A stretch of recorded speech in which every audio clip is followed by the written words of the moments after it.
Hi everybody, it's Steve again. As I anticipated, the market has continued its wild swings. Today we saw the market rise by more than 11%. And in the short term, it will continue to bounce around as fear and hope hit the headlines. These swings are happening because there continues to be so much uncertainty. In terms of the disease, globally it's spreading at a rate of about 200% per week, which means that half the world will likely be exposed by June. It's scary. I grew up watching Mr. Rogers, and he used to say that in times of crisis, children should draw comfort by looking for the helpers. And that may be good advice for children, but we're the adults now. And that means that it's our turn to be a helper. And so we sacrifice by delaying the pursuit of economic growth for the temporary practice of sheltering in place and limiting our social interactions. The experts tell us that these practices could slow the spread of the disease, alleviate stress on hospitals, and give more time to develop effective treatments.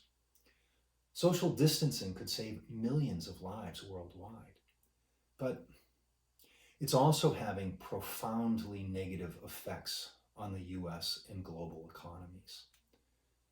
The unemployment numbers are expected to come out on Thursday, and they're going to look awful. It won't be surprising to see unemployment shoot up to 10% of the workforce. And this in turn will reduce economic growth dramatically. And I think it's safe to say that we are in for a recession. We have no idea how long a recession might last because the cause of trouble is health related though, and because we can look to China and anticipate an end to the health crisis. It's hoped that life, work, and the economy will get back to normal sooner than later. The factories in China are already open, and life there is starting to get back to normal. One of the ways the US is trying to minimize the depths of a recession is through monetary and fiscal policy responses.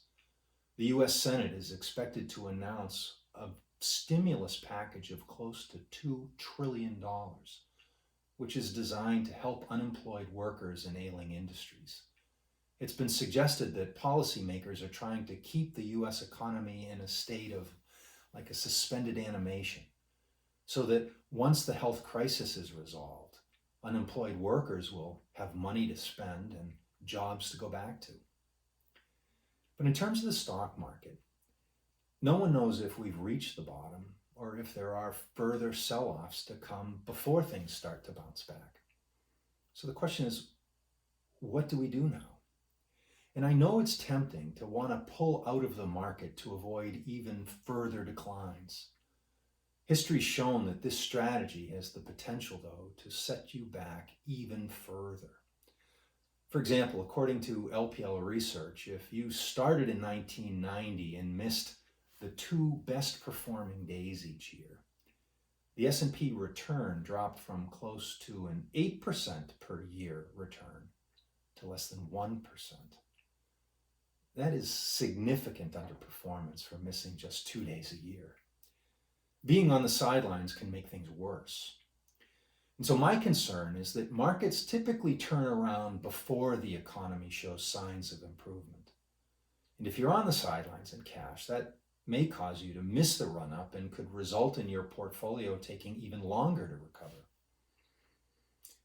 These are challenging days, and like you, I worry, and I feel the stress of the situation. It's hard, but I'm confident that these troubles will come to an end. And in the future, I think we'll look back to the spring of 2020 and realize that it was a great time to be a holder rather than a seller of stocks. Now, if you're already in retirement and you're taking withdrawals from your portfolio, as many of you are, I know, consider taking your distributions from your bond funds or from cash instead of from your stock funds. This will allow the stocks more time to recover. And if you can reduce your withdrawals even temporarily, that may be a good idea too. Of course, everybody's situation is different, so please don't take this as personalized advice. Give me a call if you want to discuss your situation one-on-one. I'm happy to answer your questions and I'm happy to talk.